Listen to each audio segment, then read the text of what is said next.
Previous video के अंदर बेटे मैंने आप लोगों से बात की हुई है पल्मनरी एम्बोलिज्म की। ठीक है, अभी नेक्स्ट टॉपिक जो है हमारे पास वो है पल्मनरी हाइपरटेंशन। बहुत ही ज़्यादा आसान और इजी सा टॉपिक है और आप इसके बारे में ऑलरेडी फेमिलियर हो। हाइपरटेंशन किसको कहते हैं? जब ब्लड प्रेशर राइज हो जाता है। ठीक है, और पल्मनरी से क्या मुराद है? जब पल्मनरी वेसल्स के अंदर प्रेशर राइज होगा तो वो पल्मनरी हाइपरटेंशन कॉज करेगा। अब आपको ये बात तो पता है कि जो पल्मनरी वेसल्स होती हैं, एक तो इनके अंदर ये जो है बहुत ही लो रेजिस्टेंस फ्लो होता है। सो हमारे पास नॉर्मली इसकी रेजिस्टेंस बड़ी कम होती है और ज़ाहिर है जब रेजिस्टेंस कम होगी तो प्रेशर भी कम होगा। सो हम कहते हैं कि हमारा जो सिस्टेमिक बीपी होता है, जिसे हम 120/80 कहते हैं, उसके 1/8 जो है वो पल्मनरी ब्लड प्रेशर जो है वो होता है। ठीक है, उससे काफ़ी ज़्यादा कम होता है, 0 से 25 इसकी रेंज होती है। अब वो कह रहा है कि अगर हमारे पास जो पल्मनरी वेसल्स है इनका जो प्रेशर है वो 25 मिलीमीटर ऑफ मर्करी या इससे ज़्यादा रहेगा कॉन्स्टेंटली, तो हम कहेंगे पेशेंट को पल्मनरी हाइपरटेंशन जो है वो डेवलप हो चुकी है। ये पल्मनरी हाइपरटेंशन दो रीजंस की वजह से डेवलप हो सकती है, साफ नजर आ रहा है। एक तो अगर इसका ये जो एरिया है ये रिड्यूस हो गया, यानी ये एरिया या तो नैरो हो गया या यहाँ पे कोई चीज आके लॉज हुई हुई है और उसने एरिया को रिड्यूस कर दिया तो एक तो हमारे पास रीजन हो सकती है कि एरिया रिड्यूस है। दूसरी रीजन ये हो सकती है कि इधर जो है वो फ्लो इंक्रीज है, तो जाहिर है जितना फ्लो बढ़ेगा उतना प्रेशर भी बढ़ेगा।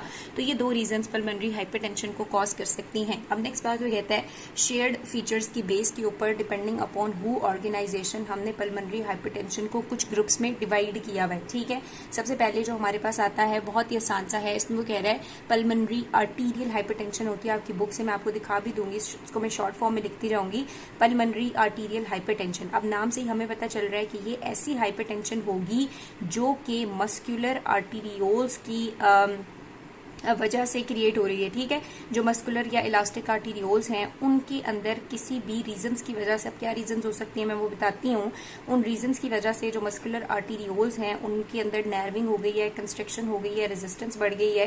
तो रेजिस्टेंस बढ़ने की वजह से अगर ब्लड प्रेशर जो है वो बढ़ रहा है तो हम कहेंगे कि ये पल्मनरी आर्टीरियोलर हाइपरटेंशन है, क्योंकि आर्टीरियोल्स के लेवल पे चेंज आया है। अब आर्टीरियोलर हाइपरटेंशन की क्या रीजंस हो सकती हैं? तो वो कहता है कुछ कनेक्टिव टिश्यू डिसऑर्डर हो सकते हैं जिसमें मे बी कनेक्टिव टिश्यू ज्यादा प्रोलिफरेट करे और वेसल वॉल जो है वो नैरो हो जाए, या इसके अलावा कुछ इम्यूनो डेफिशिएंसी वायरसेस ये कॉज कर सकते हैं, या कंजेनिटल हार्ट डिजीजेस भी ये कॉज कर सकते हैं। ठीक है, सो इम्यूनो डेफिशिएंसी वायरस या कंजेनिटल हार्ट डिजीज भी ये कॉज कर सकते हैं।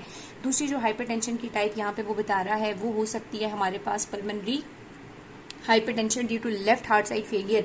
अब लेफ्ट हार्ट साइड फेलियर का क्या मतलब है कि अगर फॉर एग्जांपल हमारे पास ये इस तरह से है, राइट एट्रिया है, ये राइट वेंट्रिकल है, ये लेफ्ट एट्रिया है और ये लेफ्ट वेंट्रिकल है, तो आपको पता है यहाँ से तो ब्लड चला जाता है पल्मनरी वेसल्स में। ठीक है, और वहां से फिर आपके पास लंग्स में से गुजरने के बाद, फॉर एग्जाम्पल अगर ये लंग्स है तो ऑक्सीजनेशन होने के बाद पल्मनरी वेन के थ्रू ब्लड जो है वापस आता है राइट एट्रिया, लेफ्ट एट्रिया में। अब अगर लेफ्ट एट्रिया के अंदर कोई भी मसला है, ठीक है, यानी फॉर एग्जाम्पल यहाँ पे आपके पास जो वेल्वियोल है वो स्टेनोसिस हुई है या कुछ भी हुआ है, फ्लो आगे नहीं जा रहा, तो ब्लड यहाँ पे एक्यूमुलेट होगा। जब ब्लड यहाँ पे एक्यूमुलेट होगा तो बैक फ्लो क्रिएट होगा और जो नया आ रहा है वो ड्रेन भी नहीं होगा।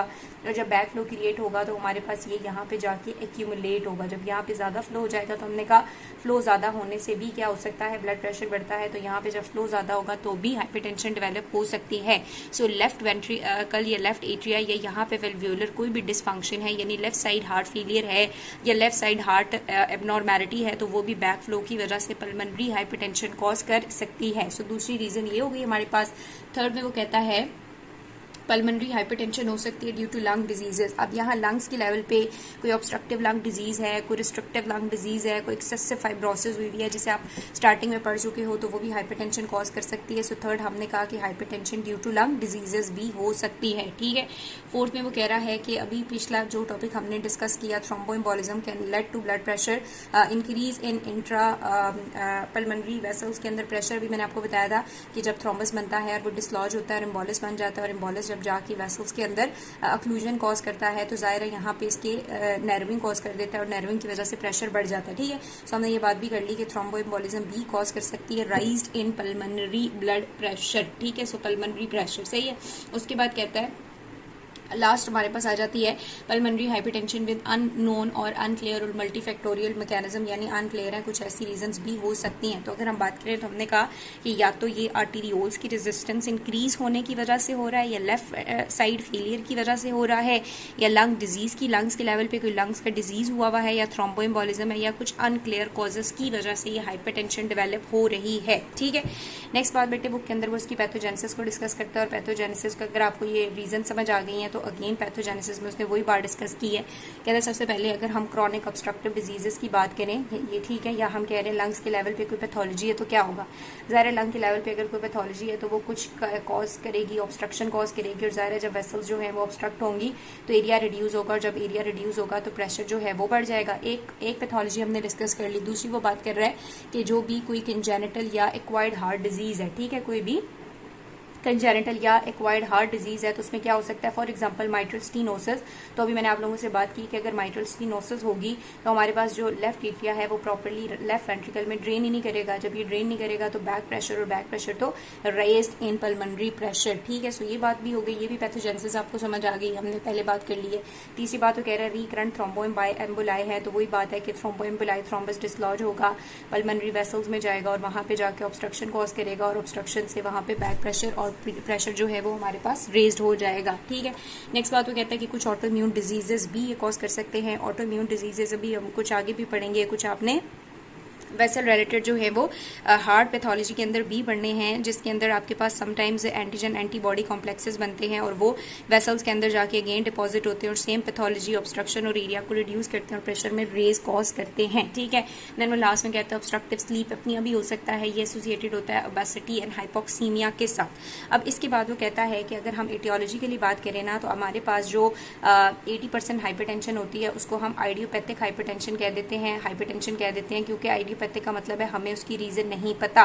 लेकिन ये जो आइडियोपैथिक पल्मोनरी हाइपरटेंशन है ये एक मिसनॉर्मल टर्म है, क्योंकि हमने देखा ज्यादातर ये जो है इसका कोई ना कोई जेनेटिक कॉज होता है। ठीक है, कोई जेनेटिक एसोसिएशन होती है जो पल्मोनरी हाइपरटेंशन कॉज करती है। फॉर एग्जाम्पल एक उसने डिस्कस की है बोन मॉर्फोजेनिक पाथवे जो है, सिग्नलिंग पाथवे, इसका एक रिसेप्टर होता है जिसे हम बोथ मॉर्फोजेनिक रिसेप्टर 2 कहते हैं।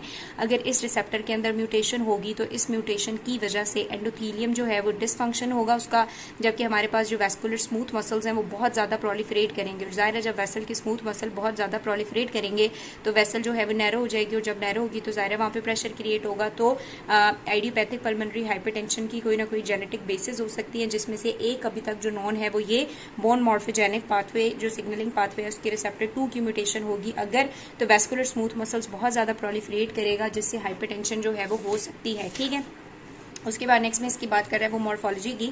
तो मॉर्फोलॉजी हम लोगों ने कार्डियक के चैप्टर में ऑलरेडी पढ़ ली है कि बस इतना होता है कि आपको पता है जो वेसल वॉल होती है उसकी 3 लेयर्स होती है ना, हमारे पास एंटमा होता है, मीडिया होता है, एडवेंटिशिया होता है। ये जो मीडिया होता है ना, मिडल वाली लेयर, इसकी हाइपरट्रॉफी हो जाती है, मीडिया जो है वो एक्सेसिवली ग्रो करता है। तो मॉर्फोलॉजी में बस आपने इतना ही लिख देना है कि हाइपरट्रॉफी हो जाती है हमारे पास मीडियल लेयर की। ठीक है, उसके अलावा हाइपरट्रॉफी के अलावा यहाँ पे हाइपरटेंशन की वजह से बहुत सारी कंडीशन सेट हो जाती हैं और एरिथ्रोमा बन सकता है। अब एरिथ्रोमा या एथेरोस्क्लेरोसिस किस तरह से होती है, सारा एथेरोस्क्लेरोसिस भी मैंने आपको डिटेल में पढ़ाया हुआ है। थर्ड बात यह कि कभी कभी यहाँ पे हमें प्लेक्सीफॉर्म प्लेक्सिस भी मिलता है। ठीक है, प्लेक्सीफॉर्म प्लेक्सिस। ठीक है, अब मॉर्फोलॉजी में बस ये 3 पॉइंट्स आप लिखेंगे। प्लेक्सीफॉर्म प्लेक्सिस का क्या मतलब है, ये टफ कैपिलरी है जो वेसल वॉल के अंदर डिपॉजिट हुआ हुआ हो सकता है। मैं भी आपको उसके साथ दिखाती हूँ। लास्ट चीज आ जाती है हमारे पास क्लिनिकल प्रेजेंटेशन। ज्यादातर तो वो कह रहे हैं कि बहुत ज्यादा टाइम तक तो पेशेंट जो है साइलेंट रहते हैं। 20 to 40 ईयर्स ऑफ वुमेन के अंदर जो है ये डिजीज डेवलप होता है। अबव 40 जाके इसके साइन और सिम्टम्स यूजुअली अपीयर होते हैं। क्या साइन और सिम्टम्स होते हैं, पेशेंट को जो है वो डिस्पनिया होता है, उसको सांस बहुत ज्यादा चढ़ जाता है, बहुत जल्दी वो फटीग कर जाता है, सम हाउ केसेस में चेस्ट पेन भी स्टार्ट हो जाता है और स्वेयर केसेस में आगे प्रोलॉन्ग जाके रेस्पिरेटरी डिस्ट्रेस हो सकता है और एक राइट साइड हार्ट फेलियर हो सकता है। और अगर वो नॉन कंपनसेटरी है तो इवन डेथ भी हो सकती है। ट्रीटमेंट यही है कि आपको पता है फार्मा में हमने पढ़ा हुआ है वेजोडाइलेटर्स दे सकते हैं हम, जिनसे अगर वेसल नैरो हुई भी है तो डायलेट हो जाएगी, या फिर हम लोग फ्लो को कम कर सकते हैं, कैसे डायूरेटिक्स देंगे तो बॉडी में से ब्लड वॉल्यूम कम कर लेंगे। तो ये कुछ जो है वो इसकी मैनेजमेंट प्लान है, जो मेडिसिन में आपने ज़्यादा डिटेल में पढ़ने हैं, लेकिन थोड़ी बहुत हेलो हाई आपको होनी चाहिए, ठीक है। सो अगर आप बुक से हम देखेंगे तो मैंने आपको वर्ड टू वर्ड सारा बता दिया। हु के मुताबिक जो भी इसकी टाइप्स हैं वो भी हमने डिस्कस कर ली, पैथोजेनेसिस के बारे में भी हमने बात कर ली। उसके बाद हमने इसकी आइडियोपैथिक का जो जेनेटिक फैक्टर यहाँ पे डिस्कस किया हुआ है, BMR2 रिसेप्टर, वो भी मैंने आपको बता दिया। मॉर्फोलॉजी में ये हमारे पास ट्राफ्ट ऑफ कैपिलरीज है, ठीक है। सो ये हमारे पास जो उन्होंने मीडिया की प्रोलिफरेशन दिखाई हुई, अनियन टाइप पैटर्न आता है इसका। स्लाइड में जहाँ पे भी देखो समझ जाओ हाइपरटेंशन की बात है या अनियन पैटर्न, ठीक है। उसके बाद क्लिनिकल फीचर्स भी मैंने आपको बता दिया। अब नेक्स्ट वो कह रहा है कि हमारे पास जो है वो 2 डिफ्यूज एल्वियोलर हेमरेजिक सिंड्रोम्स हो सकते हैं, ठीक है। अब डिफ्यूज एल्वियोलर हेमरेजिक सिंड्रोम के अंदर 3 चीज़ें यहाँ पे बताई हुई हैं। बस एक चीज़ के बारे में आपको पता होना चाहिए कि गुड पास्चर सिंड्रोम क्या होता है। देन हमारे पास आइडियोपैथिक हीमोसिड्रोसिस है या फिर ग्रेनुलोमेटोसिस है। ये 3 ऐसी कंडीशन है जो पल्मोनरी वेसल्स के अंदर जो है हेमरेज कॉज कर सकती हैं, ठीक है। अब गुड पास्चर सिंड्रोम जो है ये ऑटो इम्यून डिजीज है, और इसमें बच्चे ये होता है कि हमारे पास जो कोलेजन टाइप 4 होता है ना, उसके अगेंस्ट एंटीबॉडी बनती है। अब ये कोलेजन टाइप 4 होता कहाँ पे है, ये हमारी जो लंग्स हैं, लंग्स की जो कैपिलरीज है उनके अंदर होता है, और इसी तरह किडनी की भी जो कैपिलरी है, ग्लोमेरुलर कैपिलरी, वहाँ पे होता है। सो टाइप 4 जो है यहाँ पे भी होगा और यहाँ पे भी, और जब इसके अगेंस्ट एंटीबॉडी बनेगी तो लंग्स की कैपिलरीज की भी डिस्ट्रक्शन होगी, और इसी तरह किडनी के अंदर भी डिस्ट्रक्शन होगी। सो जब लंग्स के अंदर होगी तो उसकी वजह से हमारे पास न्यूमोनाइटिस डेवलप हो जाएगा, और अगर किडनी के अंदर होगी तो ग्लोमेरुलोनेफ्राइटिस हो जाएगा, और जब ये एंटीजन एंटीबॉडी कॉम्प्लेक्सेस बनेंगे, डिपॉजिट होंगे, तो ब्लीडिंग हो सकती है, ठीक है। उसके बाद ग्रेनुलोमेटोसिस और पोलिंजाइटिस। पोली का मतलब बहुत ज़्यादा, एंज का मतलब वेसल, और आइटिस का मतलब इन्फ्लेमेशन, यानी छोटी छोटी ब्लड वेसल्स की इन्फ्लेमेशन हुई होती है, और ये भी ऑटो इम्यून ही है। और इसको बहुत डिटेल में पढ़ा हुआ है हमने CVS के अंदर कि एनकाज एंटीबॉडीज बनती हैं जो वेसल्स के अंदर जाकर डिपॉजिट होती हैं, और वहाँ पे कॉम्प्लिकेशंस कॉज कर सकती हैं, ठीक है। अब नेक्स्ट चीज़ हमारे पास आ जाती है पल्मोनरी इन्फेक्शंस।